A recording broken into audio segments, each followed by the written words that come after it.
Welcome to the Anime Realm channel. This is my recap for the 2023 anime called Kingdom of Ruin. If you like my recaps, please consider subscribing. The story begins as we are told that God created humanity, and then he created witches, shared his power with the witches and told them that in his place, they would guide the powerless humans. The witches agreed and swore to dedicate themselves to helping humans in the name of friendship.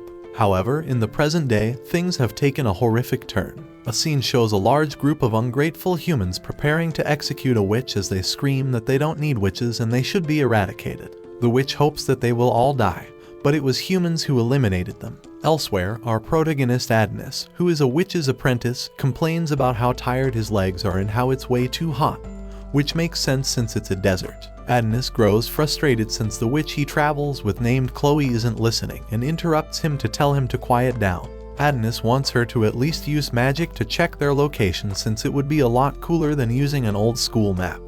But she calls him an idiot and reminds the boy that magic isn't that cheap. The map lover threatens to leave him behind and gets even more upset when Adnis just uses a device to determine where they are. Chloe hates technology and is furious since she tells them numerous times to not use that weird machine since the people looking for them will use it to find them. Adnis calms her down by explaining that it's not a weird device, it's a smartphone, and he made this one himself, so it can't be used to track them. The technological genius points out that using maps in this day and age is pretty lame, but Chloe is not impressed. Chloe says they're ready to move again, but Adnis has gotten very serious and he asks her why they have to keep running. Chloe explains that it's because she is a witch and attitudes towards witches have changed. Now, living simply is a struggle for witches, and living far from human cities is the best thing. During their journey, Chloe reminds him that they need to find a place that's tolerant towards witches so they can reclaim their peaceful, happy lives. They also need to find a school for him to attend, but our brilliant little technology lover surprisingly explains that school sucks and that he'd rather keep studying under her. Rose inappropriately teases him about liking older women, and the two move on. Adnis can't help but wonder why Chloe isn't frustrated. He hates the Red Empire that they reside in, and the evil little dude desperately wants to eradicate humans using magic. Just then, Adnis senses something approaching, and a group of soldiers reports back to their headquarters that they have spotted a fugitive witch. Adnis fearlessly states that he will handle the human scum, but Chloe stops him and explains that he is far too inexperienced. Chloe starts with some ice magic as the staff appears in her hand. She freezes while stating that humans never learn and unleashes her spell. Elsewhere, a man just like my accountant apologizes to Emperor Goth. The Emperor with a mustache looks like a masterpiece of grooming and calls him an incompetent fool. But the suit explains that Chloe is a high-ranking witch who uses ice magic. He tries to explain that a single squadron isn't enough to defeat her, but someone's foot comes flying out of nowhere to silence him. The Emperor silences everyone and just instructs them to bring Chloe to him immediately, as he refuses to let her escape. Back to the fight. Chloe's in the coolest pose she can make, and we see that she is exhausted after defeating the hopelessly weak humans. Adnis isn't saying anything though and is furious that Chloe always holds him back. He exclaims that he can use spells and wonders why she won't let him fight. Adnis thinks he could have handled those measly wimps easily. He doesn't see the point in studying magic if she won't let him use it. This crazy kid then interrupts her by bringing a massive sword straight down from the heavens and asking her how could a student of hers be considered inexperienced. Chloe simply tells him that if he whines too much, she will get mad. However, Adnis has concluded and assumes that she must be treating him this way because he is a human like them. He believes that she doesn't want him to kill his kind because she is too nice. Because of this, no matter how much they mistreat her, she suppresses her emotions so he won't fight humans, and she never allows him to fight them. Adnis is at his limit, though, and he can't stand not being able to protect her anymore. He tries to express his feelings, but she stops him and just tells him that she feels the same way as they embrace. One of the humans turned into ice cream sticks has a device that confirms their location. Just then, our duo begins to float, and Chloe is shocked to realize that humans must have completed something. She points out that not even witches can achieve long-distance physical travel, but that seems to be what's happening. The ever-heroic Adnis tells her that things will be okay and he will always be by her side. A look into space shows some pretty out-of-place technology. It's a space station. The people aboard explain that the transfer is so far a success. The drop-off coordinates are set, and a transfer countdown begins. Back on Earth, Emperor Goth gives a speech. He removes his crown so the peasant people can relate to him more, and he starts by saying that he's speaking to them not as their emperor, but as human being. The Emperor, sporting the coolest mustache around, points out that mankind has always been protected by magic. Whenever natural disasters or plagues occurred, they depended on witches, expressed their gratitude for them, revered them, and feared them due to their power exceeding human knowledge, known as magic. Emperor Goth believes this to be unjust. He states that humans are not just weaklings who must bow to the whims of the witches and beg for their assistance. Goth, he tells them to look at the creations of humanity. Their countless airships fly through the sky, and their metropolis fears no storm. The automatic trains driving through their cities will open up new frontiers, and in their hands, they hold the fruit of their wisdom, the smartphone, a device that can be used to play sweet games and watch handicap videos. He tells them that humans are not weak. Even without magic, they can mold the natural world and control it with their strength. Goth, with smooth talk so good he could sell ketchup as tomato smoothies, tells his people that it is time to eliminate the witches and show the world that they are the strongest. Some random girl compliments the genocidal maniac on his fantastic murder speech, and he states that the world will surely move in a positive direction once the witches are eradicated. Just then, a beam of light strikes the stage, and we see that Adonis and Chloe have been teleported. The two can't believe the terrible things that the crowd is saying to them and become angry when they see that it was Emperor Goth who brought them. The ever-valiant Adonis instantly springs to action, telling Chloe to run so he can buy her time to escape. He gets stopped pretty fast, though, and Goth is disgusted to see that this human boy has been raised by a witch. We then see that Chloe isn't just some annoying interrupter, as she becomes enraged and tells Goth that if he values the lives of his people, then he needs to let go of her young apprentice. Not one to make empty threats, Chloe initiates a powerful magic spell and creates a magic circle of ice. Something big is coming, so Chloe speaks to the citizens. She states that they are humans just like Adonis, so she doesn't want to fight them.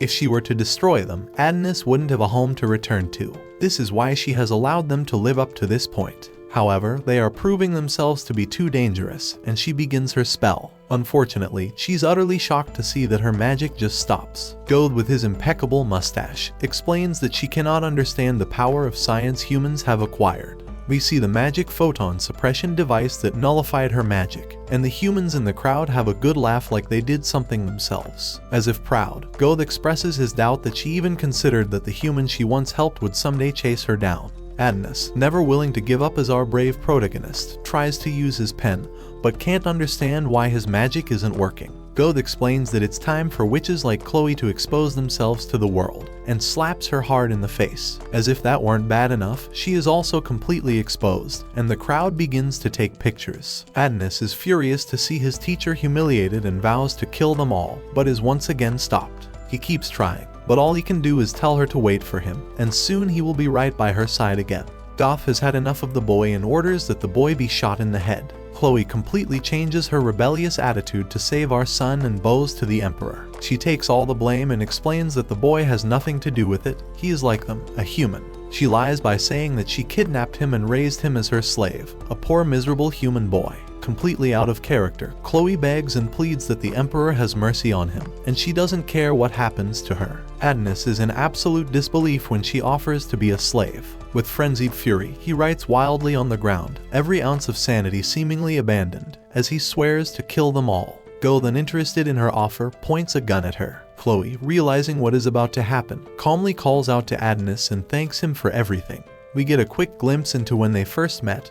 Chloe took in the homeless, angry little kid, and now she's glad that they met. She begins to say the words "I love you," but before she can finish, the cold-blooded Goth ends her life. Adonis, frozen in horror, is mortified, and before her body can even hit the ground, Goth's soldiers follow up his shot with a barrage of bullets. Adonis begs for them to stop, but they are relentless. Their life together flashes before Chloe's eyes, and she thinks about how she was truly happy. The crowd cheers with utter jubilation, and Goth finalizes her death by having her head cut off. We then learn the rest of what Goth said when he shared his power with the witches. He told the witches that the humans may fear them as they are timid. He hoped that they would become friends and bring eternal peace to the world. However, should they hate one another and fight, may the darkness of chaos envelop the world. With Chloe dead and Adonis consumed by a raging fury, the real story can now begin. We move forward 10 years. A couple of prisoners are arguing over some food, but a girl named Daroka offers them her food so they can stop. One of the rude girls takes her offer, but Daroka's friend Anna points out that Daroka gave someone else her food earlier. Daroka keeps her spirits up, though, and shows how much energy she still has with a strange dance. Anna points out that no matter how much technology advances, people keep fighting among themselves, and the wars never stop. She remembers being told that humanity would be happy once the witches were gone, but that hasn't come true yet. Daroka, always staying positive, lightens the mood with some expert-level puppeteering. Daroka uses the puppet to assure Anna that everything will be okay. Just then, soldiers arrive to call prisoner number 218.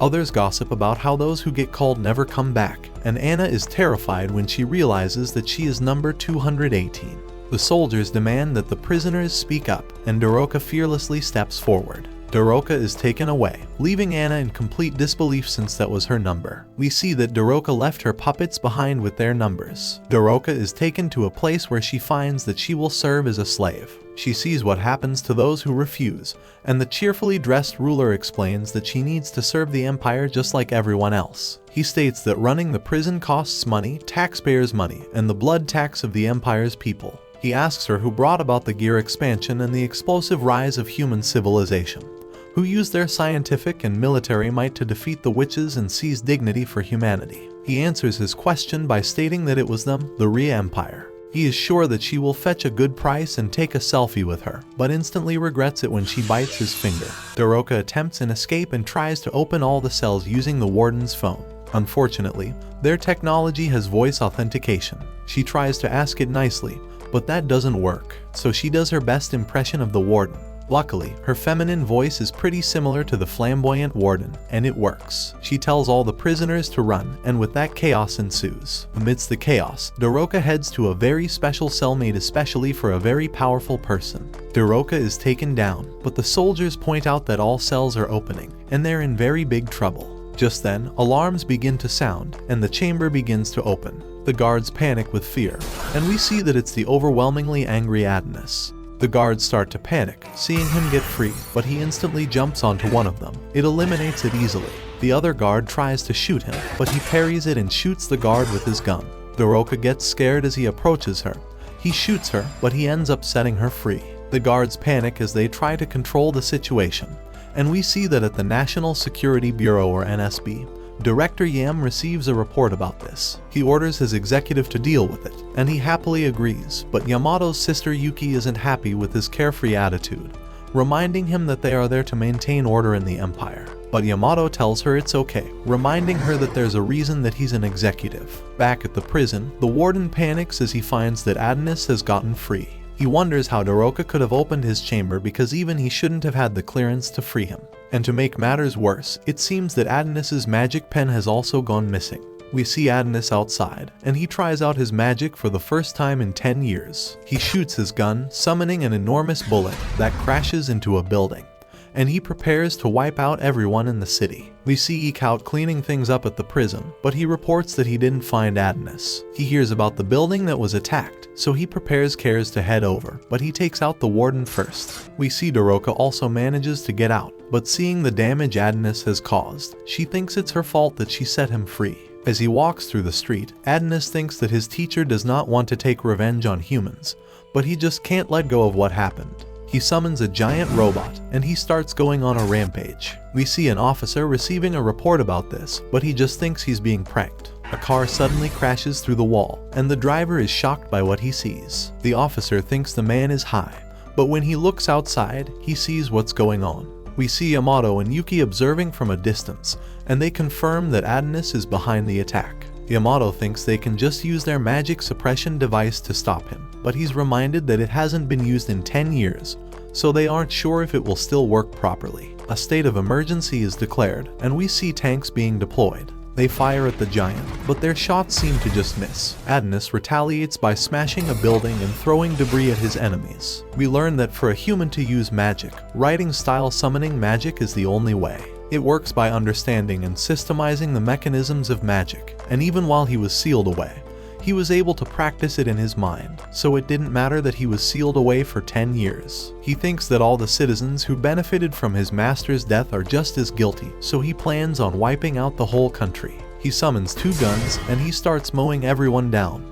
But despite getting his revenge, it doesn't feel quite right, and he starts to cry. Eek spots that Adonis is in the giant's hand, and the NSB deploys its jets. They bomb him with missiles, and we see the civilians getting caught in the crossfire. A massive building is about to fall onto a child, but Doroka saves him just in time. She apologizes for everything that's happened, but she promises to make things right. Meanwhile, at the palace, we see the emperor in bed, and we learn he is suffering from an incurable illness. He wonders if it's a curse from God, but he doesn't repent for what he did, thinking that getting rid of the witches was a necessary thing to do for the sake of the human race. We see Adonis engaging against the soldiers on the ground, but his magic is just too strong, and he wipes them all out. He is about to finish off the last soldier, but Doro suddenly begs him to stop, thinking he has done enough, saying she doesn't want to see any more innocent people die. But this just pisses him off. He thinks about how he let her go because she was from a different country, but thinks he should just exterminate everyone. Doroka tells him that Chloe wouldn't want to see him like this, but he tells her not to use his master's name. He wonders if the humans are just using her as a distraction, remembering how they like to fight dirty. But Doro reveals that she's a witch. Adonis doesn't believe that witches still exist, but she swears that it's true, saying some of them survived. Adonis wonders why they didn't try to save his master, but she says they were desperate to get away themselves. Adonis doesn't want to hear her apologies, but she mentions that they can bring her back to life. Adonis finds this hard to believe, but Doroka says she infiltrated the country to find him, so that they could use his memories to bring his master back. Adonis prepares to finish her off, but looking at her face, he's reminded of his master. He breaks down in tears, and Doroka tells him he's no longer alone, but she suddenly gets shot. Ikaut is shocked that Adonis was not injured. We see a little bit of Doroka's past, where the humans had begun to kill all the witches and burn their houses down, but she can't understand why any of this is happening. Another witch named Mia comes up behind her, and Doroka asks her why all of this is happening. So far, they had gotten along well with the humans. They even recently went into the city to cure a man's illness, and this is how the humans decide to repay them. Doroka suggests they use magic to stop the violence for now, but Mia tells her that they already tried. But that machine that the humans created is suppressing their magic. They don't know exactly what that thing is or how it is suppressing their magic, but Mia believes that Madame Ophelia might know something about it, so she wants Doroka to go and deliver the message. Doroka understands, but asks why Mia can't come with her. But with a sword in her back, it is already too late for her. She instructs her to follow the Star of Revelation, which will take her to Ophelia's mansion and give her some motivation that she can do it with a puppet. With tears in her eyes, Dua turns around and starts running away. While behind her, the humans have found Mia and surround her before killing her. And now Doroka also lies on the floor and dies. Adonis holds her in his arms and begs her not to die on him, before she is told how to bring Chloe back to life. But before he can get the information that he needs, several more shots are fired into Doroka, and she's now definitely dead. The shots were fired by the soldiers that just arrived, and Adonis is left agonizing over the fact that even if he knows that it is possible to bring Chloe back from the dead, he doesn't know how he is supposed to do that.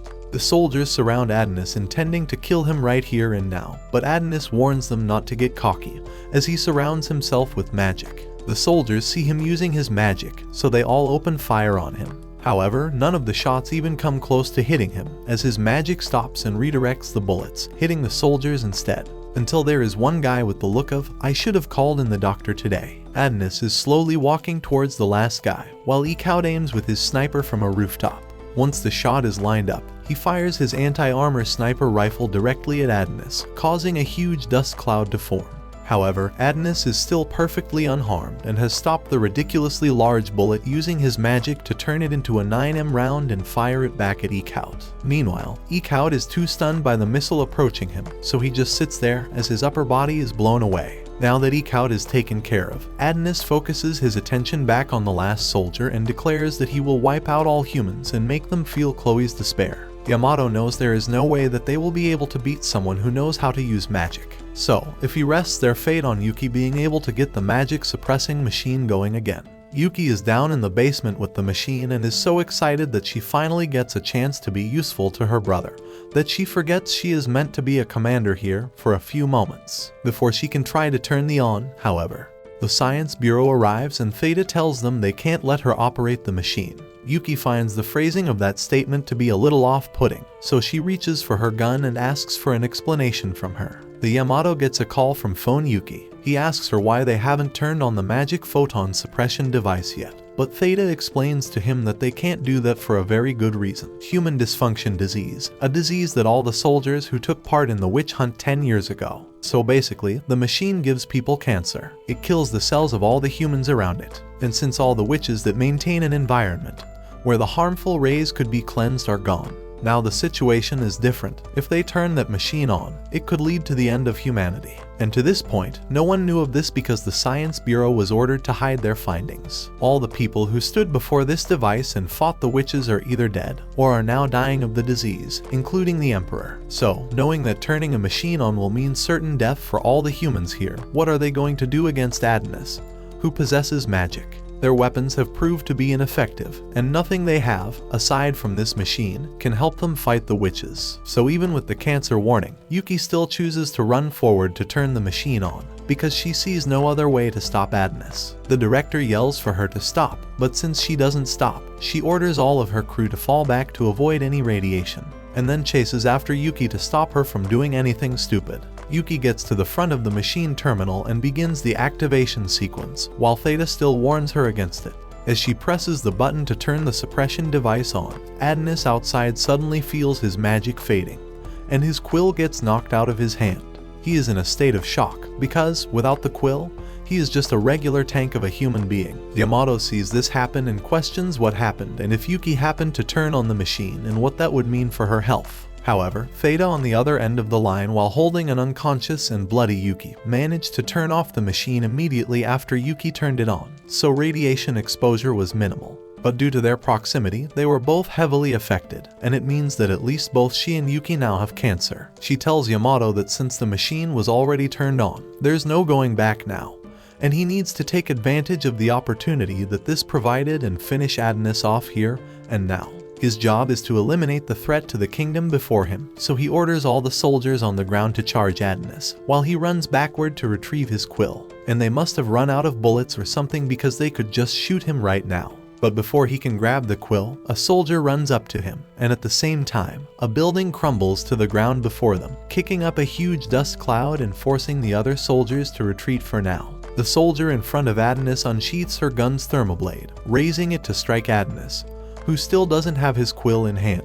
He realizes, damn, maybe I will die like this, but at least I get to see Chloe again in the afterlife. The soldier then brings the sword down and beheads Adonis. Then, with the other soldiers still wondering what is going on there, the soldier who beheaded Adonis walks out with Adonis's head in tow, proudly exclaiming that she did it. Leading all the other soldiers to celebrate their victory, the people in the control room also begin to celebrate. But joke's on them, in 2 to 3 years, they'll all have cancer. Yamada is breathing hard, as he believes the trouble is finally behind them and congratulates the soldiers for defeating Adonis, but also tells them that there is no time to relax. They must retrieve the body of Adonis to avoid any reanimation shenanigans, and to evaluate the damage the city has sustained through this whole attack. He also instructs the soldiers to join the rescue teams to help save all the civilians who were caught in the crossfire of the battle. He gets a look at the woman who managed to behead Adonis on the monitor and says she looks young for someone in the army. His assistant informs him that it looks like she's one of the recruits to the armored foot soldiers, and he can look up her information if he wants to know more about her. But Yamato says there is no need as they have more important matters to attend to. He orders his assistant to go down to the basement and check on the physical condition of both Yuki and Theta, who are both unconscious and bleeding badly from all the radiation exposure. After the victory over Adonis has been confirmed, the Emperor gives another one of his speeches to the people, telling them that magic remained in the world and the boy whom they took from the witch's hands 10 years ago had been unleashed upon them once more. He decided to attack them after they had killed his only friend and imprisoned him for 10 years. After, despite being human himself, he held no sense of mercy towards his kind, the humans. I wonder why. Even after 10 years, they uncover the mystery behind how Adonis was able to use magic as a human. And since they kept him alive all along trying to figure that out, all of this happened as a result. However, the people do not need to fear, for Rydia has achieved the pinnacle of technological advancement. It has finally eradicated magic from the world. This, he says while hooked up to his cancer life support, which is a direct result of said technology that eradicated the witches. A student in a school is watching his speech on YouTube, and the teacher points out to the class that they lost a few of their classmates to the previous incident. but national mock exams are coming up, so they need to move past it and continue studying for it. After class, one girl is approached by another who claims to have seen her do something terrible during the incident. The first girl, Ali, claims it was a perfectly natural reaction to the situation and she did nothing wrong there, so the other girl leaves her alone for now. Later that day, Ali goes to visit the memorial for all the people who died in the incident, and apologizes to her boyfriend Takuma. He was pinned under a rock and asked her for help, but just as she was about to try to save him, she noticed a rock falling towards them and left him there to die. She is sure that he must hate her now and that she is a terrible person. She left her boyfriend to die, and even worse, she started singing for Adonis, who is the same guy that caused her boyfriend's death. However, a guy pops up behind her and sees her staring at Adonis's pictures, startling her. She realizes that the guy is part of the government, and this could be pretty bad for her, so she leaves immediately. But Oz is not going to let high school girls get away with singing for serial killers, so he reports her for treason, for which she will later likely be executed or imprisoned. He also gets some news from his analysis girl back at headquarters, who hates working for this dude. She informs him that the body of Adonis that they have is a fake, and we see the real Adonis wake up elsewhere. Adonis is surrounded by witches and is held down to a table because his body is reacting violently to the transportation they used to bring him here. They were worried something like this might happen, but they have no idea what to do about it now. This is where Madame Ophelia steps in and says she will return him to his senses by stimulating his brain, causing him to see memories of Chloe. He continues to struggle until he finally remembers what happened back in the kingdom. The body that was killed by the soldier was a fake, and that soldier turned out to be a witch named Anna. She was sent to infiltrate the kingdom alongside Daroka, and just used duplication magic to fake Adonis's death, so Ophelia could transport him up to the witch's base. She gives the signal, and Adonis is wrapped in a ball, floating into the sky, bringing us to this moment, where Adonis is confused about the situation. Ophelia thanks him for all the fighting he has done for them. He finally has a moment of clarity, and realizes that this must be the nation of witches. He's wheeled around in a wheelchair, because he is still unable to walk, and he looks around the nation of witches, which is a utopia for them, and talks to a few people who had met Chloe in the past, and had a lot of good things to say about her. He is later brought to Ophelia, where he attempts to get out of the wheelchair, saying he can walk by himself now. But Ophelia tells him to stay in his chair, since this place should not feel the influence of a human.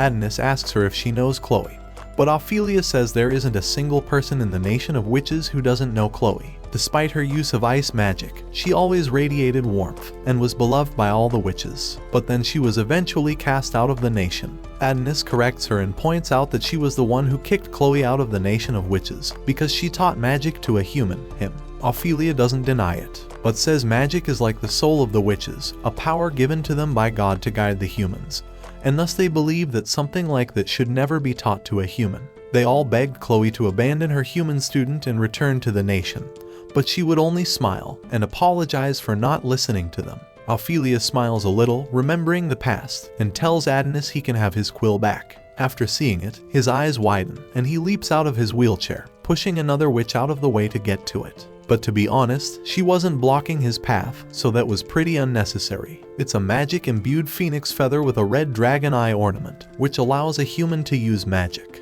But the reason he is so obsessed with the quill is not because of the power he has with it, but rather because it was a gift from Chloe. He asks Ophelia if she is really serious about being able to bring Chloe back to life, and she says witches do not lie. This brings relief to Adonis, knowing that he will be able to see his beloved Chloe once more. But as he looks upwards, he doesn't see the moon. He sees the earth and asks where they are right now after the witch hunt 10 years ago. All the remaining witches collectively went to the moon, where the humans could not reach them, at least until they invented rockets. The advent of science brought out the true nature of humans. They seek to control everything around them, and what they cannot control, they aim to get rid of it altogether. As Adonis sits on the surface of the moon in a spacesuit, Ophelia stands there, just regarding the cosmos. She shows him the gravestones of all the witches who were killed in the kingdom's conquest for power. The king of the humans believed that humans would only be corrupted by the power of witches and would oppress them forever. But then, after he finally got rid of the witches, he oppressed the rest of the humans in the world. Ophelia then takes Adonis to see Mido, the tree that gives birth to the witches. Ophelia asks Adonis if he has ever seen one,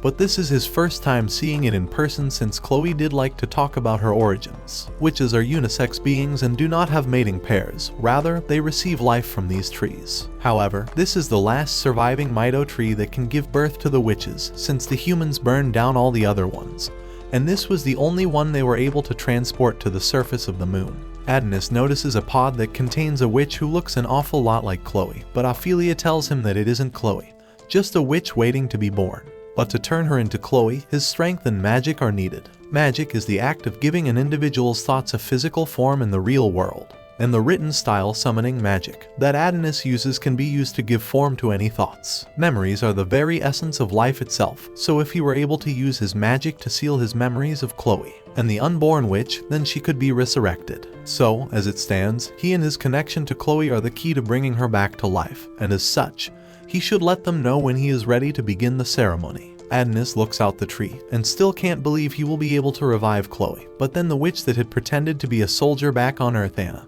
approaches him angry that Daroka died for him. But that's not his fault. It was Anna's idea from the beginning, and he takes no responsibility for casualties. She calls him selfish and asks why they had risked their lives to save him. However, Adonis knows exactly why they did so, and that is because they plan to use Chloe for their purposes. Anna is shocked that Adonis has such information, but back on Earth, before she died, Daroka told him that the witches plan to use Chloe's power, so they must flee the nation after she is revived. He also points out that the witches can survive the harsh conditions of space without any protection. So if they truly came here to just live in peace away from the humans, then they wouldn't have needed to create such an elaborate space station that can support human life. The real purpose of it is to act as a cage for humans. They plan to kidnap human slaves and children to train them on how to use the written style of summoning magic to fight a war against humans. Since the number of witches is low, they need to recover and get soldiers somehow. And since a draft isn't going to cut it, they are going to use Chloe and a little child labor to bolster their offense. They need Chloe to train them, because she's the only one who can make those magic quills that allow humans to use magic. So it is crucial to their plan. He's got them all figured out, so she can't go gaslighting him into thinking he is a selfish one here. He walks away, but Anna tells him to wait and still begs him to help them regardless of what he knows. Adonis clears one thing up. He is still going to revive Chloe. That much hasn't changed, and he doesn't care what happens to either the witches or the humans, so they can build a war for all he cares. The only one he truly cares for is Chloe, so if they revive her and she chooses to reject their plans, then that is what he will do. Later, they begin the ceremony to revive Chloe, and Adonis steps forward to begin, hitting the most Power Ranger type poses for someone who is just riding in the air. His memories of Chloe are being transferred into the witch pod, and Adonis starts to have flashbacks to the time he spent with Chloe. One moment, they were both on a roof together gazing at the stars, and Adonis was showing off his knowledge of memorizing all the constellations, including the Adonis constellation, which she named after him. But she had forgotten about that and could barely remember where it was. Another moment where Chloe is taking a bath, and Adonis has to clean up after her, and she leaves her clothes everywhere. But while walking past the curtains, he noticed that she was covered in bruises all over, but she just tells him it's impolite to watch her in the bath. He retorts that he was only watching to make sure she was okay and goes to leave. But before he goes, Chloe breaks down in tears and thanks him for being with her because she wouldn't be able to live in this world alone. And it is the same feeling for him. As he completes the spell, he tells Chloe he loves her, and the pod opens to reveal the witch. However, she looks a lot more like Daroka than Chloe. We see Adonis crying as he tells Chloe that he loves her, and because he loves her, he can't force her to go through the suffering that she has already experienced again. So, for that reason, he will not bring her back to life. There is no place for her here. There are the humans who want to kill her, and the witches who want to use her as a weapon. So, to spare her a terrible fate, he uses his magic to override the spell and have it resurrect Daroka, and he catches her, saying he doesn't want to leave his debt to her unpaid. Daroka is confused by the fact that she is still alive. She can clearly remember getting her back blown out back on Earth. So, how did she end up in the Witch Nation? And she is also naked. She realizes she is nude and gets embarrassed that Adonis is holding her, so she quickly backsteps. He tells her to just put on a jacket and get up, while the other witches are visibly growing angrier by the minute. Ophelia, with an angry smile, questions how he could have done such a thing after they went through all this effort to bring Chloe back. They brought him here, they healed his wounds, and they even guaranteed his safety, yet he decided to ruin their plans. The other witches then start saying things like typical behavior for a human, that he never really loved Chloe, or that Daroka must have convinced him to revive her somehow. We get a glimpse into Ophelia's true personality as she looks at Daroka with the eyes of, "I'm going to beat you with my belt." Adonis tells them to shut their mouths, as the choice not to revive Chloe was his alone. Ophelia doesn't like the tone that Adonis is talking to her with, so she tells him he is just a mere human,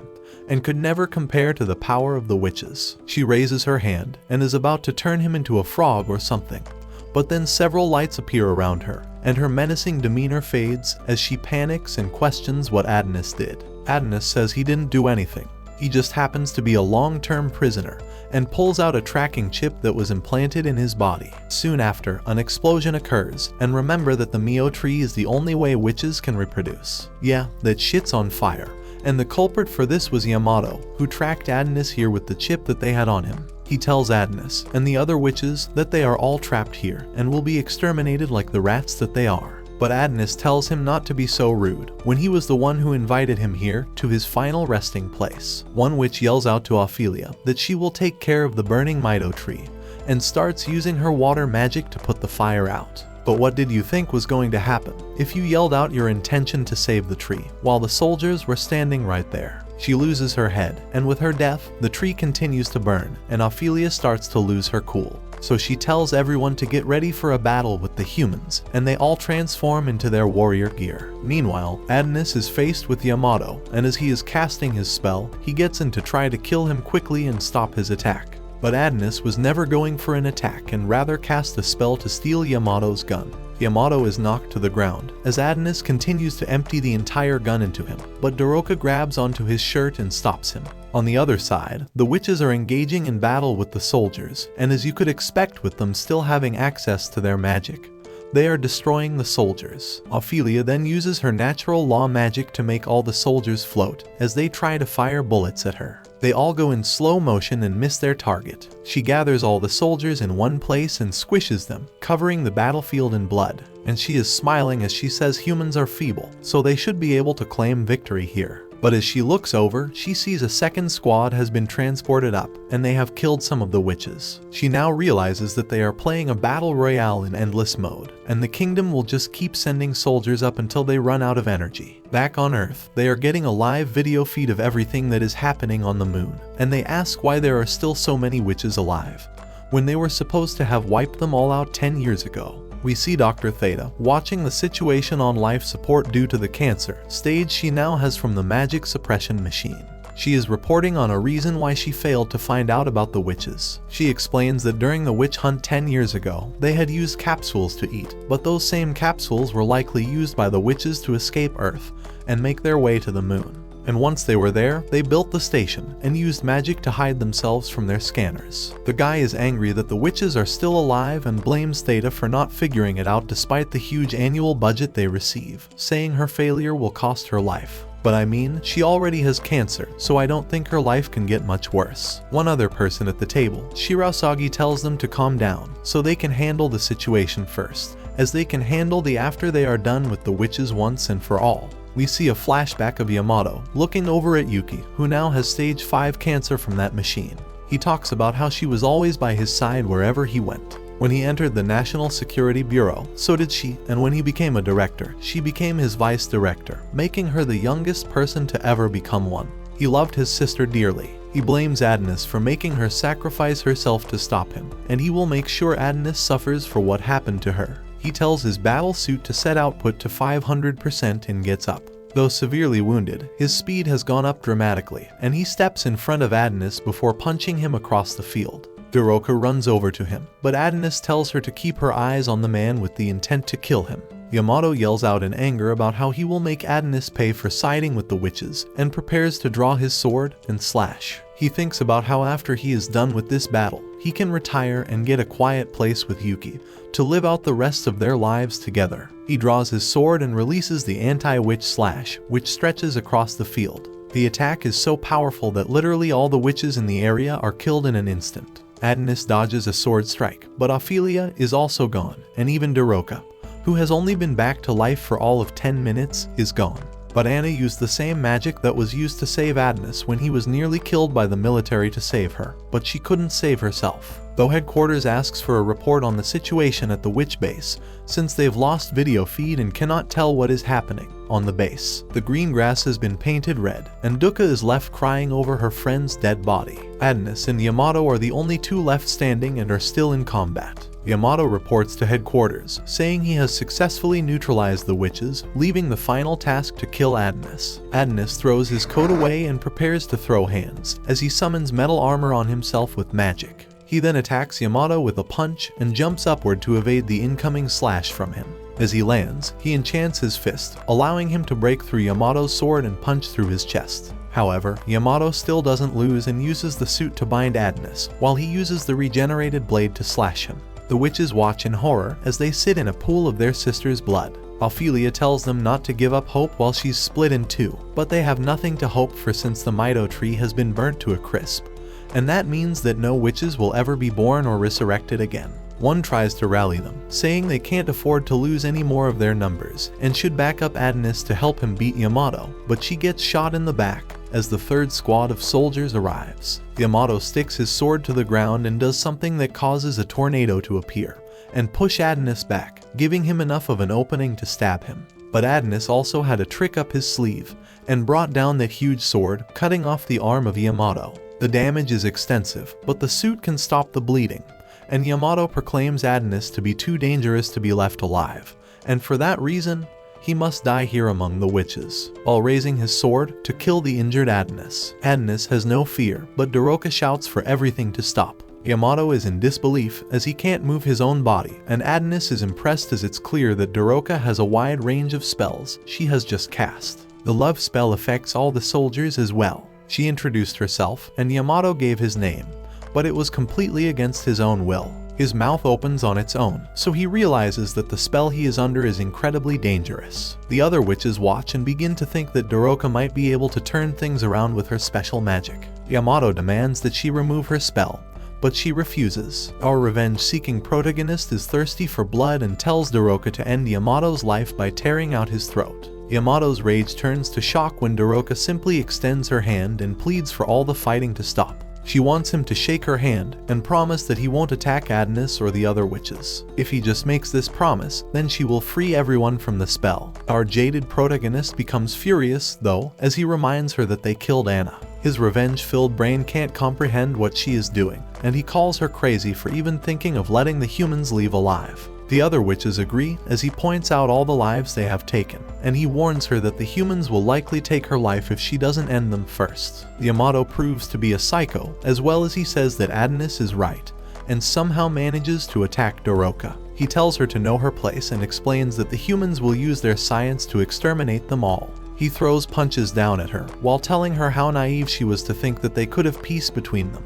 To humans, witches are that bring terror and chaos, and their mere existence is destroying the world. Yamato releases all his anger as he points out how much harm the witch's apprentice has done to humanity. He has taken countless innocent lives. Yamato wants the witches to finally just accept their extermination, and we see that the soldiers can move again. Yamato thinks about how Yuki wouldn't be in the condition she is in if it wasn't for the witches, and he beats Daroka relentlessly. Daroka somehow manages to speak and tells him that the humans have taken countless lives as well, not just the massacre they just did right now, but the extermination of witches 10 years ago. Daroka understands that the humans feel like they don't need the witches anymore because they have their precious science, but she can't understand why they feel the need to exterminate the witches. She points out that humans and witches used to be friends and once again pleads that they put an end to the fighting.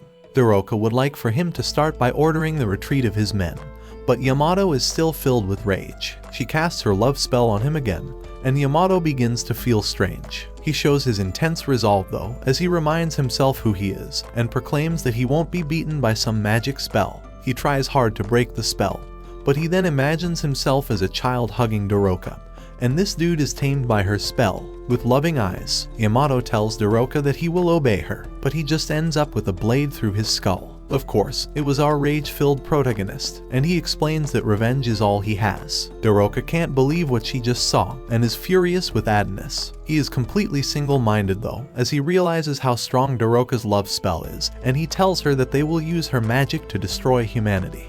At the royal palace, the king is told that their strike force is still fighting, and they are not sure if the witches will be defeated as they are putting up quite a fight. Unfortunately, their communication with headquarters is poor, so they aren't sure of all the details. The king once again asks if they will defeat the witches, so the terrified soldier just tells him that he believes their victory is certain.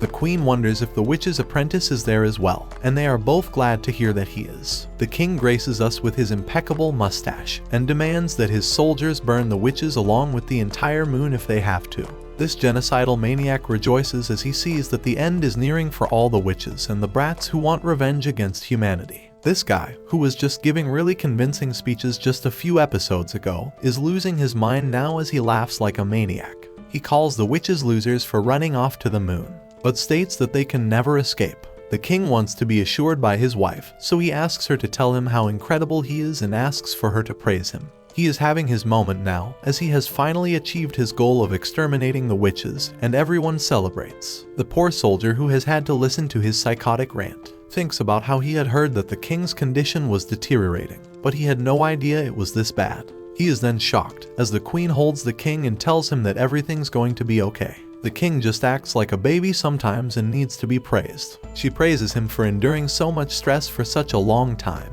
and the king just keeps repeating over and over again how much he loves her. We then see why the king is like this, as the queen shockingly uses the love spell on him. She compliments him for finally eliminating the witches, and tells him that he can end his own life now. She has some little boy scouts play a little tune, and she praises the king for walking as if he were a toddler. The king has a jolly old time as he makes his way to the ledge, but the soldier is shocked and wonders what is wrong with the king. King Goth is completely gone at this point, and explains that he has always given the queen what she wanted. He is truly the king of simps, so he will gladly give his own life to make her happy. The king is proud of himself for climbing up to the best spot, but the soldier begs for him to come down. Emperor Goth refuses to be stopped and lists all his accomplishments as a great leader. He made several scientific advancements and made the Rydia Empire the strongest nation in the world. He eradicated the witches, and he did all these things for his beloved queen. Goth is completely under the love spell, as he states that he wishes he could serve his queen forever. Of course, the queen loves to hear this, but she clearly doesn't care a single bit about him and simply tells him to hurry up and jump. Eagerly jumps off the building. The queen removes the spell, and we see that there is no coming back for the king. The soldier, who witnessed it all, calls for backup since there is a witch in the castle, but the queen says that the king just slipped and fell. She uses her love spell magic on this poor guy, so he corrects himself and reports that the king accidentally fell to his death. Shiro Uzagi, the guy from that meeting with Professor X, has been there the entire time. The queen tells him to speak, as he has something on his mind. She wonders if she shouldn't have ended the king's life, but Shirausagi couldn't care less and points out that the puppet was no longer necessary. The queen points out that her spell only works on men. Her kind is too much of a threat against her, so that is why they need to be eliminated. Shiro Uzagi points out that the world can be hers now, but she calls him an idiot, as she doesn't want this world. He should already know what she wants, and she threatens to take his life, just like this poor soldier's, if he doesn't bring her Adonis's real head this time. Shirausagi promises the queen that he won't fail her, but she proclaims that she is no longer a queen. She then reveals her true identity as the witch of the unknown named Dorothea. Her goal is to get someone back, and we see that this person looks like a red-headed version of Adonis. Back on the moon, Daroka rejects Adonis's plan to use her magic to destroy humankind.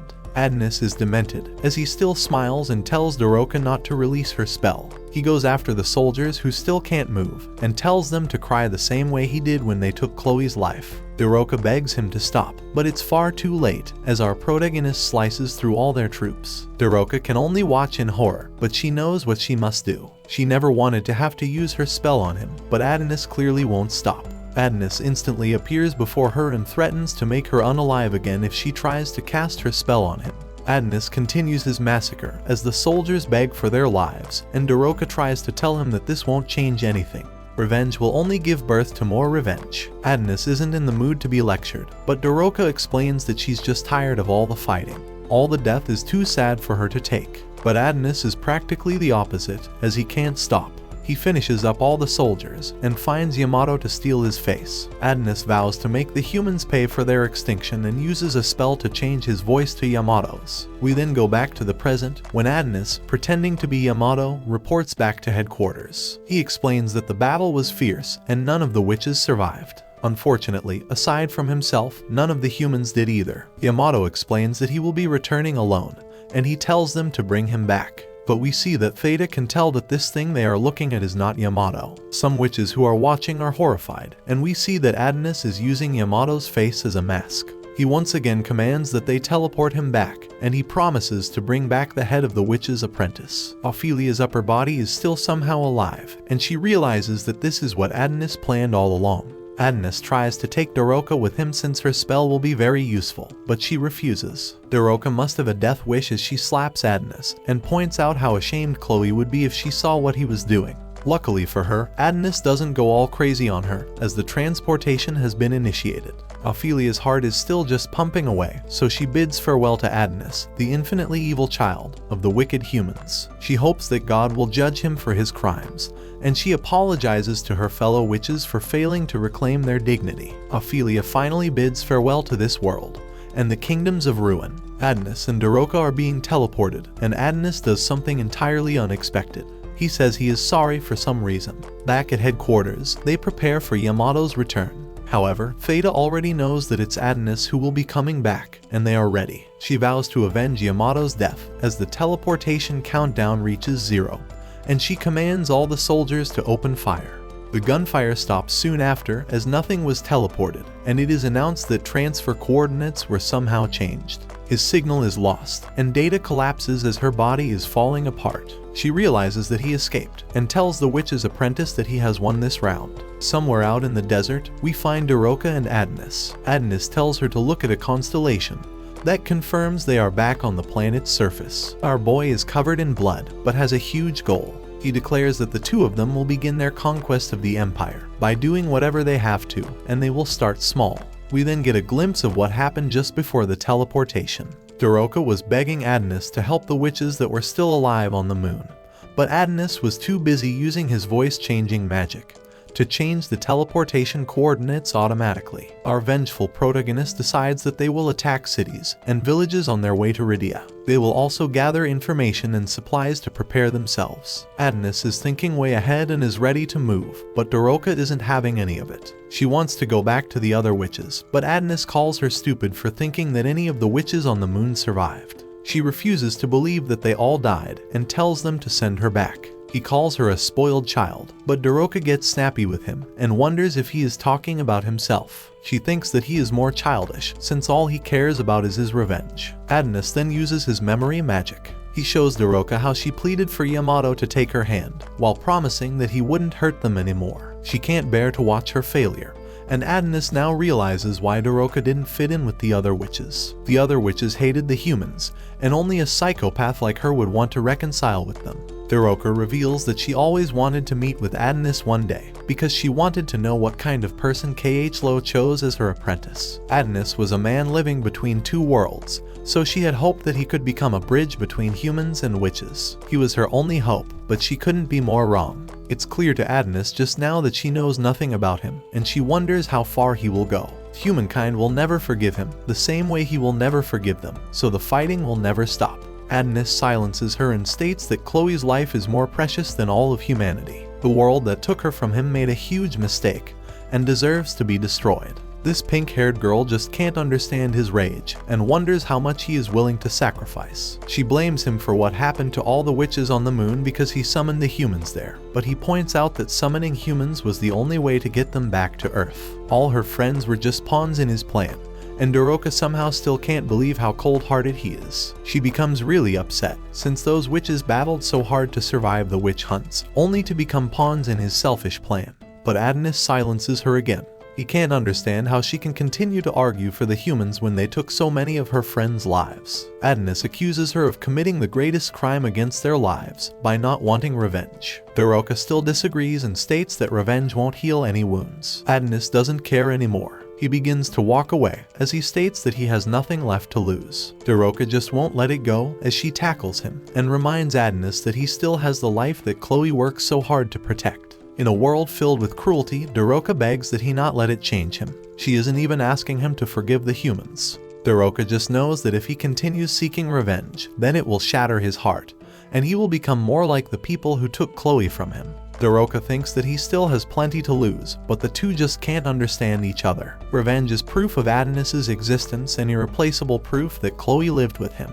Adonis feels like every last trace of Chloe's existence would simply vanish if he stopped seeking revenge, and that thought terrifies him. Daroka breaks down in tears, and Adonis points out that all she does is cry. They seem to finally understand each other a little bit, but Daroka realizes that Adonis's health is declining rapidly. A bunch of bikers spot them in the distance and wonder if they are a couple that just eloped. The ringleader is called Mr. Punch, and he's left to decide what will be done with them. Sometime later, Adonis wakes up in a strange place. Our boy is getting pretty tired of waking up in places he doesn't recognize and tries to remember what happened.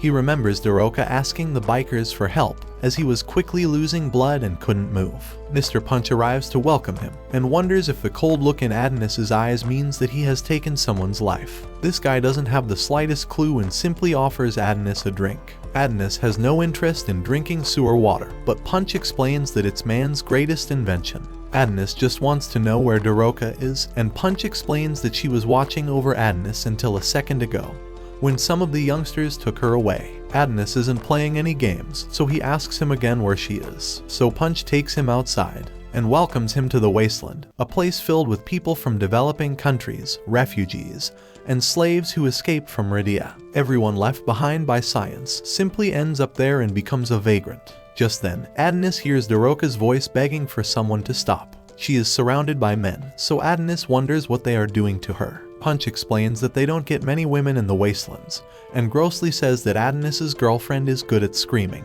Adonis has had enough of these people and instantly rushes to save Daroka. He prepares to annihilate all the scum, but is shocked when he sees that Daroka is just learning to ride a motorcycle. She was begging for someone to stop the motorcycle, but all the guys were just encouraging her to learn. Daroka is glad to see that Adonis is awake, but she faceplants straight into the ground. She is concerned about his injuries, but she looks to be in pretty bad shape herself. Daroka gives Adonis some little figurines and apologizes for not realizing how injured he is. Our boy is just as cold as ever though, and tosses the little things. Punch declares that they will be throwing a party, and has Adonis help prepare as payment for rescuing them. That night, everyone drinks and Daroka serves the drinks, so an old dude tries to get smooth with her, but she leaves him in the dust. Adonis isn't in the partying mood, which makes Daroka a bit sad, so some guys wonder if she's in the middle of a fight with their boyfriend. She tries to clear things up about them not being together, but no one believes her. They want to know what their story is, so Daroka says they travel the world. They all have a good laugh, as they can't believe they would come to visit the wastelands, but they all think that she's a nice girl. Just then, the guys shockingly begin collapsing. Daroka has no clue what is happening, but Adonis calls them all idiots for not being more careful with what they put in their mouths. Daroka fears the worst, as she questions if Adonis has poisoned them, but he hasn't. He simply used his magic to change their alcohol's formula into a tranquilizer. Daroka is just glad that everyone is still alive, but Adonis says that won't be for long as he finds a gun. Daroka begs him to stop and points out that they have all been so kind to them. They rescued them from the desert and even gave them medical aid. Adonis couldn't care less, but Daroka points out that if it wasn't for them, his life would have ended in the desert. Adonis explains that he isn't going to end their lives, but only because vagrants like them are not worth killing.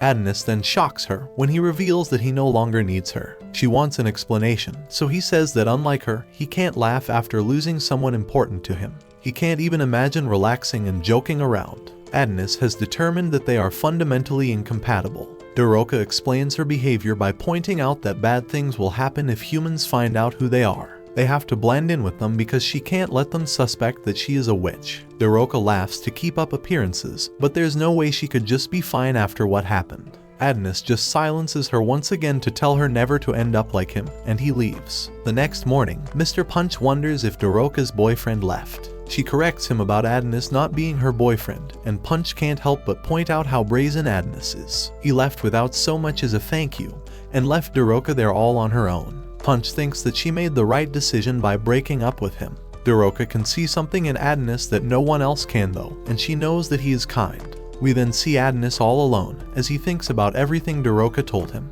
She has made a serious impression on our cold-hearted protagonist with all her advice, but he hates it. Just then, he sees that someone has come after him, and he wonders if he made the tranquilizer too weak. He then suspects that it might be someone from the Rydia Empire. It doesn't matter who it is though, so he prepares for a fight and declares that he will end the life of anyone who gets in his way. Back in the wastelands, Doroka is stunned when Mr. Punch reveals that he knew that Adonis was the witch's apprentice all along. Doroka tries to deny it, but it's no use. Mr. Punch says that Adonis is a completely different man now and has a memory from his past. He was dying in the desert when Chloe the Ice Witch and her young apprentice saved him. Mr. Punch explains that the greatest happiness a man can know is having something worth fighting against the entire world for. This guy is the wisest biker you will ever see, and he explains that you will never settle an argument over whether or not revenge is wrong. Adonis has chosen revenge, and even if it leads to his death, that is his choice. He wonders what Doroka plans to do, and she explains that she doesn't want anyone else to die because she failed to protect Anna and the others. Doroka refuses to let Adonis die, so Mr. Punch wonders what she is still doing here talking to him. We then see that the one coming after Adonis is Doroka, and he wonders if she is trying to end his life. Doroka promises to not get in his way, and has to let her travel with him. Adonis is shocked as Doroka explains that she gave it some thought, and thinks that Adonis does need her. It's dangerous to travel alone, and good company makes traveling seem quicker. She thinks they would both benefit, but Adonis just wonders why she didn't stop. He can't believe what a noisy girl she is, and goes after her. This anime finally has a light-hearted moment, as Adonis chases after the out-of-control Doroka. Mr. Punch just hopes that Adonis won't make Doroka cry, and wishes luck to Chloe's beloved apprentice. Elsewhere, we see that tons of people have gathered for the new imperial coronation. Oz watches over the city and is glad to see how peaceful it is. At the stadium, the 23rd Emperor of the Rydia Empire is praised for all his success. Besides having an impeccable mustache, he also was responsible for human civilization's rapid progress. These guys have futuristic trains and cell phones thanks to him, so they no longer need the power of the witches. Their scientific and military might seize dignity for humankind. Emperor Gold was super smart, but unfortunately not smart enough to avoid death. The nation has been restless without its fearless leader, but that ends now as they prepare to welcome the nation's new monarch. A countdown begins, and everyone eagerly anticipates seeing their new leader. The countdown ends, and everyone cheers for their Majesty, Queen Dorothea. The entire scene is pretty strange, as everyone screams out to her, and she does her best impression of a K-pop star. Her performance is broadcast everywhere, and we see that Dorothea is using her simp spell, and all the K-pop stans that are watching. Dorothea becomes super popular across all forums on the internet, and guys everywhere get in trouble with their girlfriends. Mid-performance, Dorothea tells all her new adoring fans that she loves them all. Elsewhere, we see that the broadcast has reached even the furthest regions. The dude watches on his dragon phone, and he points out the irony and how Dorothea is a witch and is now the monarch of humanity. She exterminated her kind using the science humans developed, while ruling the world as its queen. Meanwhile, we see that people are getting their heads chopped off, and Theta doesn't seem to be pleased with what is happening. The dragon phone guy wonders what the world is coming to, and just now realizes that the witch known as Dorothea is even crazier than predicted. We then see why Theta is so upset, as her head is added to a pile nearby. Dorothea finishes up her K-pop performance, and particles emerge from the crowd. These particles converge on her head to form her crown, and the stadium erupts with applause for their new leader. Meanwhile, in the wastelands, Shirausagi is super happy for Dorothea. However, his nose begins to bleed as he is upset, since this is kind of like when a childhood friend becomes super popular at school. Shiro Usagi has a job to do, but he points out how smart Adonis is. He broke the device he took from Yamato, so Shirausagi couldn't use it to trace him. Shiro Usagi decides that he will have to find our boy the hard way, and spawns a whole bunch of useful robot hands. We see that Adonis is with Doroka, and hear that Shiro strangely calls him the boy who is loved by the goddess. Adonis wonders what Doroka is planning to do, since he refuses to stop seeking revenge. Doroka just can't help trying to change our boy's rage-filled heart, and comes up with a suggestion.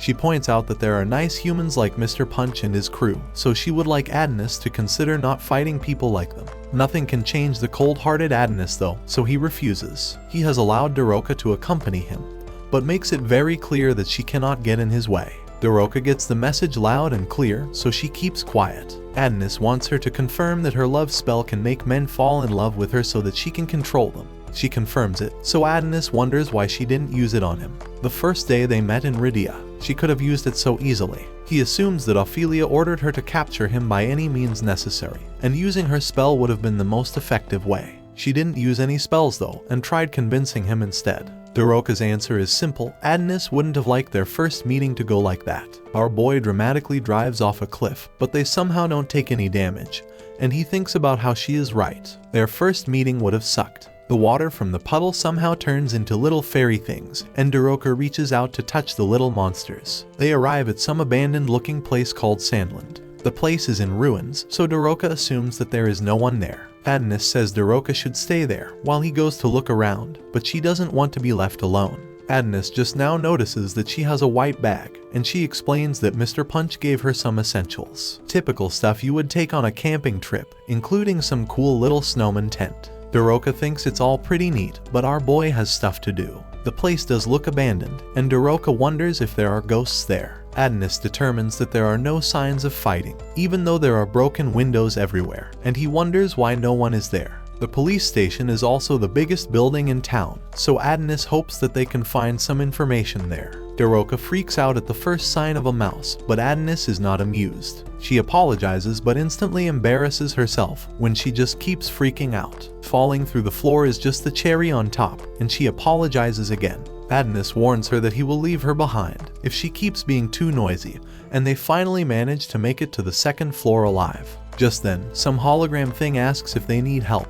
but Doroka of course freaks out again, as she thinks it's a ghost. Adonis points out that it's a hologram, but Doroka says she has never heard of this person called Mr. Hologram. Adonis has to explain to this clueless girl that it's just a three-dimensional image, and they move on. She apologizes to the hologram for some reason, but must rush off, as Adonis is already leaving her behind. They continue exploring but don't find anything of interest. They eventually find some jail cells, and Adonis points out that they both have bad memories involving prisons. Adonis stops abruptly as he hears something, and tells the pink-haired potato to be silent. Some guy seems to be singing and playing the guitar. It's a sad love song, and Adonis finds that a man is inside one of the cells. Doroka tries to get his attention, but it's no use. Adonis seems pretty disappointed by her effort, so the potato tries again, but this time adds a bit of bass to her voice. The prisoner is startled and shocked to see that strangers have come to see him. There should be no one left in the city, but Doroka explains that they are merely travelers passing through.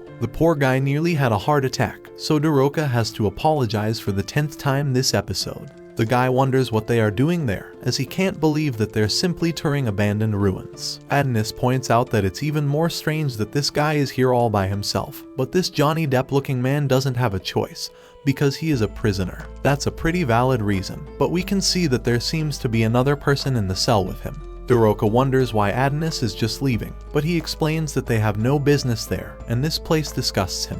Johnny Depp lookalike is amused by Adonis's statement, since that is what everyone said when they left the city. It all started after the Gear expansion. They said humans couldn't live such old-fashioned lives. Now that the witches were wiped out, everyone packed up all their big fantasies and got as far away from there as possible. He points out how in this age, people just follow whoever raises their voice first. Adonis doesn't seem to be listening, and simply wonders if there's a metropolis nearby. A city called Mamuda is 70 kilometers away, so Doroka apologizes one last time, and they leave. Doroka is worried that the guy is going to starve to death, so she thinks that they should free him from prison.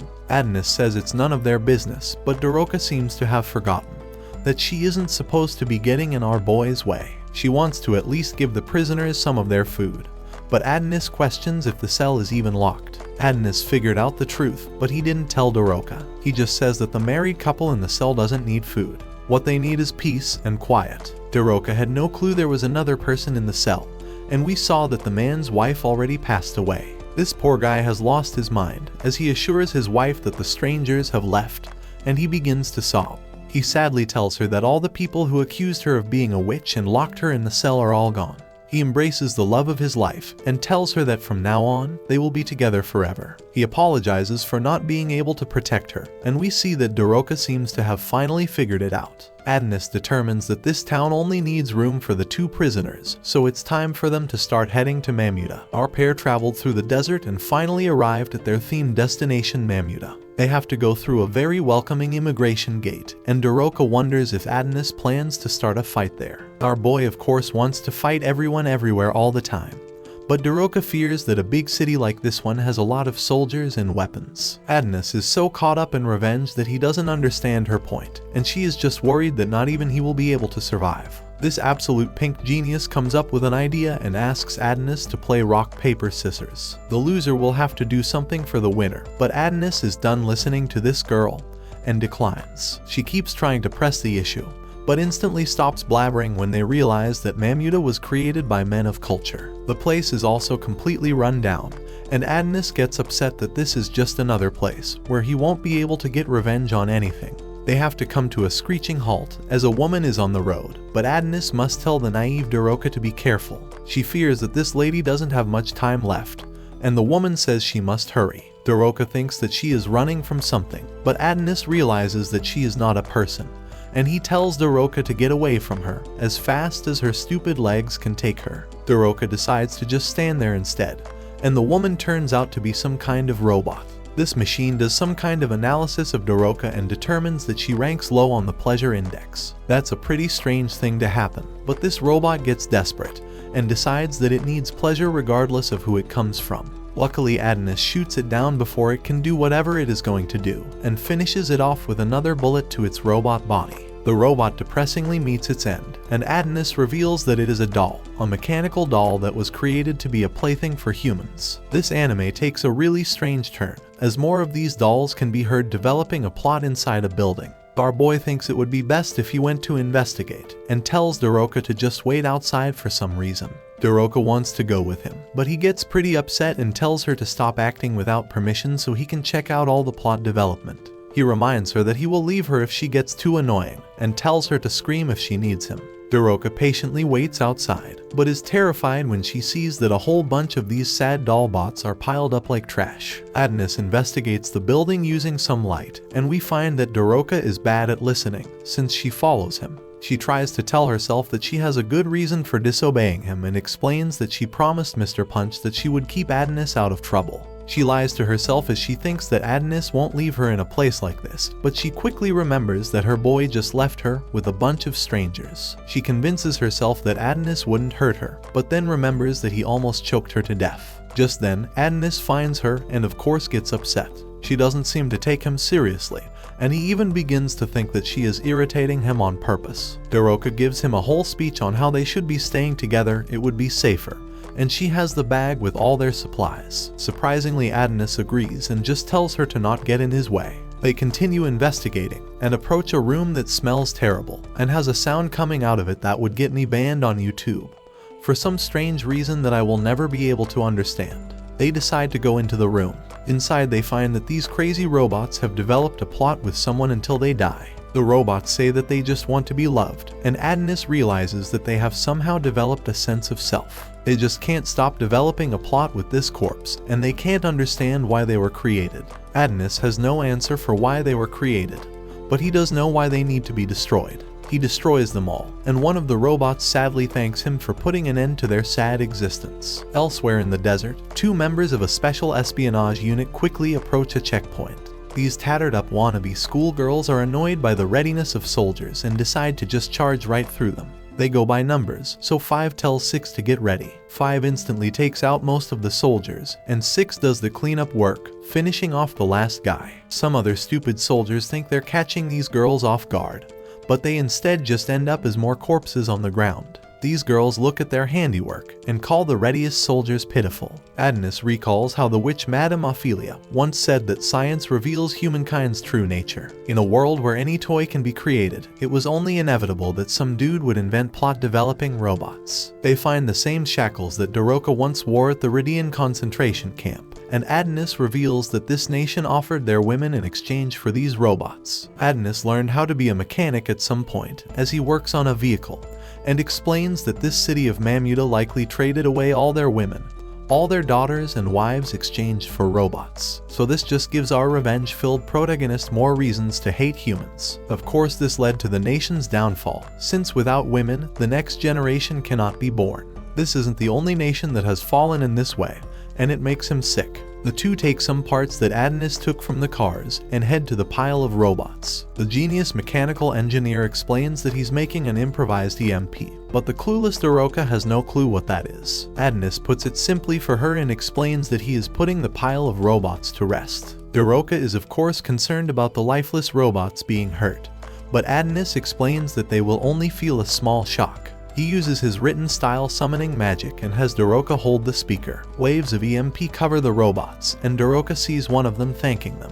The dirty is done, and Doroka is glad that Adonis is there with her. Up above, we see that the two dangerous schoolgirls are watching them, and they realize that this guy is the man who is most wanted by the Ridia Empire. He is the infamous witch's apprentice, but these chicks can't believe that he's just a teenager. 6 tells 5 not to underestimate this boy though, as he has given the Ridia Empire considerable trouble. He slaughtered an unthinkable number of citizens and even annihilated the elite force that was sent after him. These two girls technically aren't allowed to deal with anything involving witches. However, 6 points out that an emperor named Suzure instructed them to capture anything that might help keep Ridia in check. They hope that they will be rewarded if they succeed in their mission, and wonder if they could even live in the capital. Number 6 seems to have some kind of deep affection for the other number girl, and explains that she will live anywhere as long as they are together. With that, they decide that it's time to confront the witch's apprentice. Number 6 instructs number 5 to take Adonis, while she eliminates the girl, but 5 reminds her that she is the older one, and is in charge. However, we see that Shiru has been watching them like a creep and smiles like one too. Adonis and Doroka finish up saving the world from the plot-developing robot takeover and prepare to leave. However, the number sisters who were going after them are confronted by Shiru. They demand to know who he is, but the creep has no answer for them. To these girls, no answer means hostility, so they instantly attack. Back in Plot Town, we see that Doroka has made a grave for the doll, and tells them to rest in peace. Our boy Adonis isn't delusional like her though, and explains that offering condolences to them won't do any good. Creating graves and praying is simply a way for the living to cope, but doesn't do anything beyond that. Adonis jumps on this opportunity and explains that if she wants to honor the doll, then she needs to do what he loves doing most. That is to get revenge on the entire human race with a mass extinction. That's just a little too extreme for her though, so they just agree to disagree. Doroka then prays beside a tombstone that she made for the witches, so Adonis thinks this would be a good place for her to just stay forever. She enjoys crying so much, and there are tons of things to cry about in this city. Doroka somehow still can't believe he would say something so rude, but Adonis has never been one to hold back for any reason. He reminds her that all her friends' lives were ended because he brought the humans to the moon base. She shouldn't even want to travel with him, and this is her last chance to reconsider. This very serious and tense moment is interrupted when Doroka doesn't care. She shows him that she found the 2 little dolls that Adonis rejected, and he thought he got rid of those. Doroka explains that she simply doesn't want to blame him, and doesn't want to argue anymore. She acknowledges that the witches were trying to use him. Their obsession with creating magical items to use against the humans. They tried to provoke him into reviving Chloe, so she realized that this was practically a betrayal against him.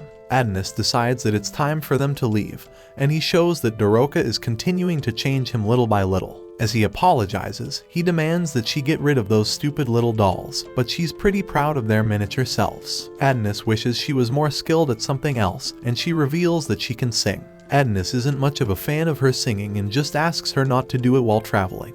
They are instantly shocked as Shiru appears before them for the first time. He wants them to stop flirting so much as it's making him jealous. Adonis can instantly tell that he is an enemy, and can't believe that they have already found them so quickly. Adonis prepares for a fight, but Shiro shows just how dangerous he is as he destroys their motorcycle, and we see that he eliminated the Number Sisters. Shiro introduces himself as someone who has a pretty big deal in Rydia, and reveals that he is there for their heads. Of course, Adonis has no fear, and he is just glad that he finally found someone from Rydia that he can kill. Elsewhere, we see that the intelligence agency was responsible for tracking down Adonis. Agency Chief Charmy welcomes Adonis back to the planet's surface, but explains that he underestimated humanity. They were able to find him because the coordinates of his unauthorized transfer were on their server. We then get a look at this crack team of intelligence agents as they call out several thieves and criminals all across the nation. Charmy doesn't want to have to work overtime, so she tells Shiro to make it quick. Adonis realizes that he made a huge mistake, as he didn't think they would be able to find them so quickly.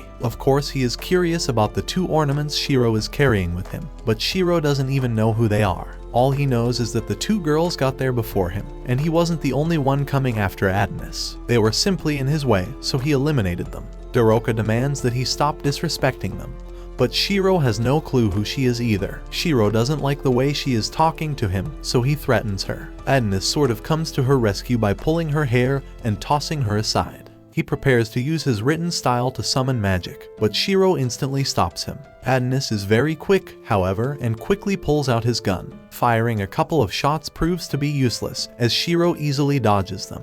Adonis keeps firing away, but is completely unable to hit Shiro because of Shiro's insane reaction speed. Adonis determines that Shiro must be a cyborg. Our boy uses his magic in a pretty creative way as he fires a bullet and uses his gain spell to make it grow. Charmy can instantly tell how dangerous the attack is and warns Shiro not to try to stop it. Shiro couldn't be more calm as he tells her not to worry, and he dodges it like Zoro. The Psycho goes to attack Adonis, so Daroka uses her love spell on him, and Shiro stops. She threatens to stop his movements completely if he doesn't surrender, so the guy just stands there. Adonis wants to use this opportunity to get some information, so he instructs Daroka to ask him a whole bunch of questions about his abilities. Unfortunately, she doesn't get the chance to ask anything, as this lunatic just starts laughing. He is delighted to see that Daroka used the love spell and says that it's no wonder she looks just like a certain person. Daroka has no clue what he is talking about, and he reveals that it's the queen.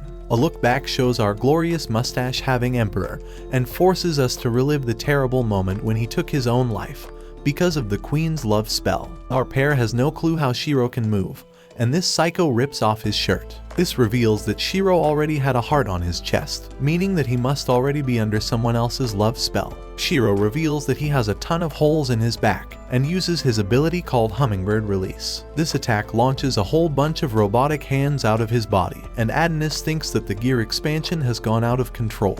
Adonis tells Daroka to get out of the way. Her love spell doesn't work on this guy, so she is completely useless. Adonis then has a memory of when his beloved Chloe was being tormented. Emperor Goth told her that if she couldn't use magic, then she was just a useless woman. But Adonis doesn't want to be anything like him. Daroka's crazy self still wants to be useful, so she lifts a rock as if she could ever do anything with it.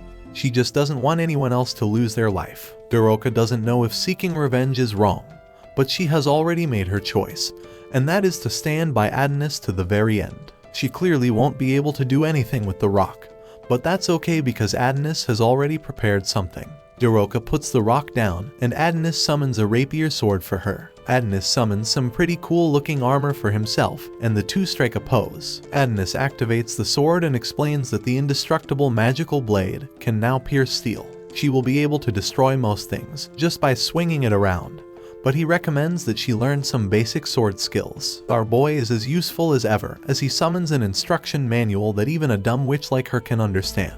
Shiro demands once again that they stop flirting so much and has all his robot hands attack.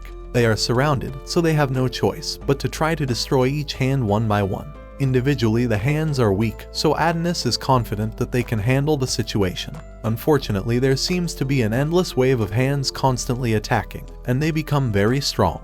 Adonis has to come to Daroka's rescue and realizes that there are just too many of these hands. Shiro then shocks them as he reveals that the hands are powerful as well.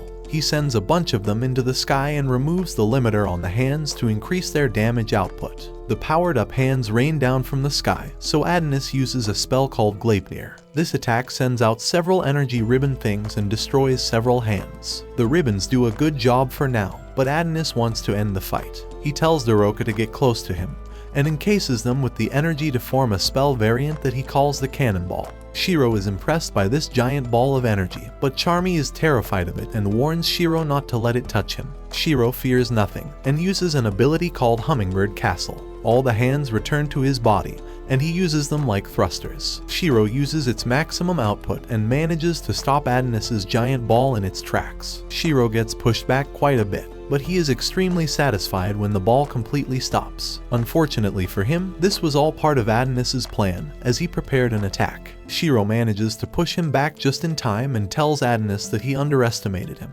Adonis reveals that he was the one being underestimated, and Daroka surprisingly appears from behind him. Adonis tells her to show the humans the witch's vengeance, so Daroka plunges her sword into both of Shiro's legs. Adonis is pleased, but Shiro doesn't seem hurt at all. He tells Daroka that she should have aimed for his head or even better his heart, so Adonis rushes to save her. Things get pretty bad for them though, as Shiro sends them both flying with a powerful punch. Daroka is in really bad shape from just that one punch, and Shiro tells her that she ruined her surprise attack. He credits them for being perfectly coordinated, but states that it just wasn't enough. Unfortunately for this idiot, he underestimated them again, as he was captured by the energy ribbons from earlier. Adonis tells this guy not to bother begging for his life, since he has never been the type to show mercy. Adonis begins to strangle him to death, but the fight isn't over as Shiro grabs Adonis with some hands he had hiding. The hands pin Adonis against the wall, which is terrible, since if he doesn't keep riding, then his spell will vanish. Adonis demands that he let him go, but Shiro tells him to let him go first. Daroka realizes how things are falling apart, and reminds herself that she decided that she wouldn't let Adonis die.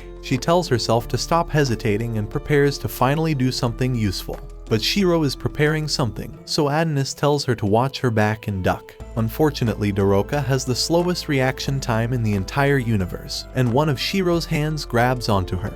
Daroka is taken sky high, and Adonis hates how she always has to be saved. This motivates our boy to push harder, but Shiro reveals that he has more hands waiting, as he pins Adonis to the ground. Adonis's pen is completely out of reach now, so Shiro can easily break free from the energy ribbons. Things could not be any worse now, as Adonis is pinned. And now Shiro is free. Adonis is then horrified when he realizes what Shiro's planning to do. Shiro signals to his robot hands that he wants fingers to be shoved into Daroka's eyes. The hands prepare for the terrifying attack, so Adonis tries to tell him to stop. Daroka knows what's coming, and with no way out, she thanks Adonis for everything. There will be no way for her to recover from such an attack, so she thanks Adonis once more for staying by her side this entire time. A flashback shows all the time they spent together throughout this entire journey. Daroka has only one wish now, and that is that they could have seen more sights together. Shiro couldn't care any less and told her that this would be the last time she would ever see anything. Adonis struggles, but there is no hope of breaking free. Daroka looks at him one last time, and Adonis desperately tries to call out to her, but she can't even hear anything at this point. Daroka can only cry now, and the robots pierce right through her eyes. But that's where this video ends. Remember to like and subscribe to the channel. Thanks for watching, and I'll see you next time.